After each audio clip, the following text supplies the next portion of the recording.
There, that got them. A turn-based HD 2D Final Fantasy, huh? It's hard to believe it's real. As someone who grew up on old-school Final Fantasy games and JRPGs, it's hard to believe I was able to play Final Fantasy Resonance for about 3 hours at Square Enix as part of an IGN exclusive. From the struggles of finishing Final Fantasy 4 and 6 when I was just 5 years old, to the hundreds of hours I continued to happily invest in Final Fantasy 14 and everything in between, the series continues to help shape me. So to see it kinda horseshoe back around to its origins here in 2026 with turn-based combat and expressive pixel art for a full traditional style RPG, it's wild to see. Take one of these. I have a ton of details to break down, but I'll preface this by saying in a year packed with promising games, Final Fantasy Resonance is the one I'm looking forward to most. Let's do this thing! March of the Machines! Break a leg! To set things up a bit, Resonance is an adaptation of Brave Exvius, the Final Fantasy mobile game that shuttered in 2025, which had a 10-year run. Now you might be thinking, this is like how Octopath Traveler 0 was a revamp of the mobile game Octopath Traveler Champions of the Continent. However, Resonance is a lot different. This is not a port or even a remake of Brave Exvius, rather it serves as the narrative foundation with a whole new combat system and overworld. Its story has been tuned for a traditional RPG that's informed by Brave Exvius with everything else built from the ground up. It's got airships, chocobos, the summons you know and love, and an HD 2D art style that's more detailed than what we've seen before.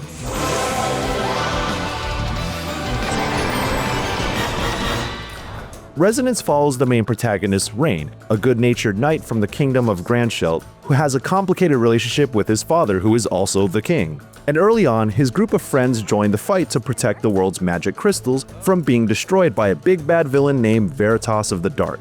This group includes characters like Laswell, a no-nonsense knight, and Rain's childhood best friend, Lid, who's an aspiring master engineer following the footsteps of every Cid before her, and Fina, an amnesiac who's a summoner tied to the crystals that preserve the world. It's got some real Final Fantasy setup going on here, and if you've played Brave Exvius, then this will all sound familiar. In the demo I played, I got to explore a bit of the overworld, which is split into multiple continents divided by water. I got to visit the town of Dwarves Forge, where we're greeted by a hearty lolly-ho from every dwarf there, and I got to complete a full story dungeon along with a big boss fight. It does seem like a more lighthearted and colorful adventure off the bat, and the more playful voice acting also supports this notion of a brighter kind of drama. It also reminds me of the recent Dragon Quest remakes in HD 2D in terms of tone, and Resonance plays up its goofy side quite a bit, although like all things Final Fantasy, I'm sure it has a darker side right around the corner. The dungeon I completed had me tracking down Borin, a master engineer who Lid has an affinity for, since he's gone missing from Dwarves Forge. The dwarves say he's been kidnapped, and you already know he's being taken for his talents and being coerced to do some mysterious evil deeds. This leads you into the overworld and eventually the Mobliz Shipyard, a maze-like dungeon that has some light puzzles, story cutscenes, a timed escape sequence, and a sick boss fight against a mechanized drill while riding on a speeding freight train. Got their weakness! Even though this is all early on in the story, I still got to see the depths of the combat system itself. Resonance does not use an ATB system and instead opts for a straight turn order displayed at the top of the screen. Enemies have a stagger meter that builds with each hit, and they take on more stagger damage when you hit their elemental weakness. Bingo! It's kind of like a turn-based twist on what we've seen in Final Fantasy XIII or 7 Remake. Elemental affinities are a huge part of combat, so having the breadth of elements covered in your party composition is important. But you're not just swapping in the right party members to cover this. Instead, you have what are called visions. You can think of these as personas from the Persona series or JoJo stands that each character can equip, all of which come with their own skill set to bring additional powers to each party member. While many of the visions are original characters, one of the big appeals of Brave Exvius and ostensibly Resonance is that each mainline entry in Final Fantasy is represented by a star character who shows up as an equipable vision.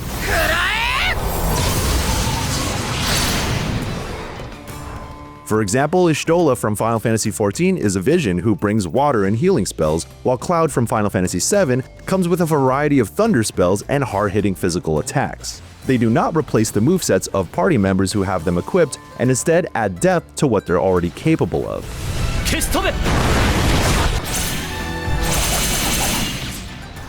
So, in a battle, you should be aiming to stagger enemies because party members who stagger an enemy are granted an extra turn in a bonus phase. And if you stagger all the enemies, you then call upon one of the 4 visions equipped in your party to do an all-out attack style resonance attack to inflict a ton of damage or bring some much-needed support in tough situations. When you line up all the right spells and attacks along with staggering enemies and calling upon visions, battles can then snowball into a relentless series of big damage numbers flying off. Calling upon visions is accompanied by these bespoke CGI cuts, kind of like the animations that play when using summons in older Final Fantasies, but I find them kind of awkward. Not because I don't think they look cool, but it creates this weird uncanny valley between sudden CGI cinematics playing and the amazing pixel art of the actual game. It feels out of place, but it's one of those things where you watch it the first few times and ultimately skip every time afterward. However, the actual pixel art for Visions is fantastic. Seeing their ethereal presence backing up each party member looks pretty sick, but also their in-engine animations bring them to life in a new way that you didn't get in their original games. In addition to Y'shtola and Cloud, I saw the Warrior of Light from Final Fantasy I, Terra from Final Fantasy VI, and Shantoto from Final Fantasy XI. And I can't wait to see the rest of the series' stars manifest as visions in Resonance. Another interesting twist to combat is that Fina is a true summoner, the only one who can call upon Espers to come into battle, making her a truly unique party member.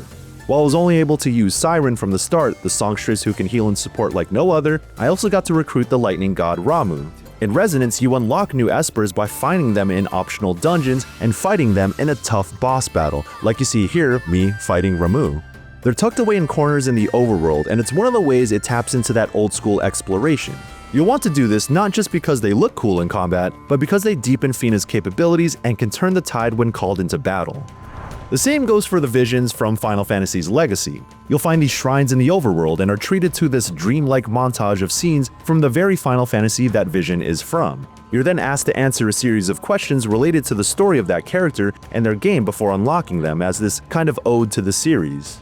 I'm not entirely sure how the answers affect things, but it's a neat little quiz that contextualizes your answers to test your memory of the series. But beware of spoilers if you haven't played them, since they summarize the story and show scenes from those games. So, a lot of this game revolves around visions and strategically equipping them for battle. Each one levels up individually the more you use them and have progression tracks to unlock additional spells, attacks, and passive buffs. While every vision can be attached to any party member, there's some clear advantages to finding a good pairing that can complement a character's core abilities. A lot of these mechanics sound familiar, but if there's one entry to point to as inspiration, it's Final Fantasy V. In an interview I did with producer Keisuke Nakashima and director Hiroto Furuya, which you can read on IGN.com, they frequently pointed to Final Fantasy V as one of their personal favorites and how much they loved its job system. These games share a level of flexibility that I really enjoy in RPGs, and I hope this leads to a deeper experience that evolves beyond simply accounting for elemental affinities. My turn. Now, as I said at the top, I'm looking forward to Final Fantasy Resonance more than anything else this year so far. Not because I'm convinced that it lives up to the legacy, but because it's a fascinating move that many of us have been looking for. A turn-based Final Fantasy with slick HD 2D stylings. It's even got music with classic Final Fantasy leitmotifs and the whole Brave Exvius soundtrack, along with 33 new songs as well. Octopath Traveler has more or less taken up the mantle as the modern classic RPG, and if you know me, you know that I won't shut up about how much I adore Octopath 2 and Octopath 0. The Final Fantasy name comes with certain expectations, however, and not that I'm expecting it to hit me emotionally like Octopath or the mainline Final Fantasy games, but this idea of adapting stories from mobile games to a traditional format is so smart in preserving these stories and bringing them to an audience that wouldn't have experienced them otherwise. I mean, I'm devastated at the thought that I could have missed out on the story of Octopath 0, and maybe Nier Reincarnation is due for the same treatment. Well then. But hey, for now, Final Fantasy Resonance seems to be doing something that the series has needed for a while. It's got the sauce from the 3 hours I played, and I can't wait to play more when it launches on October 22nd this year for PlayStation, Xbox, PC, and Nintendo Switch 1 and 2. Infinity Drive! For more on Final Fantasy Resonance, please check out my interview with the director and producer on IGN.com, and while you're at it, check out my reviews I've done over the years on the big name RPGs. And for everything else in the world of games, stick with IGN. This is the power hidden within me. Ah!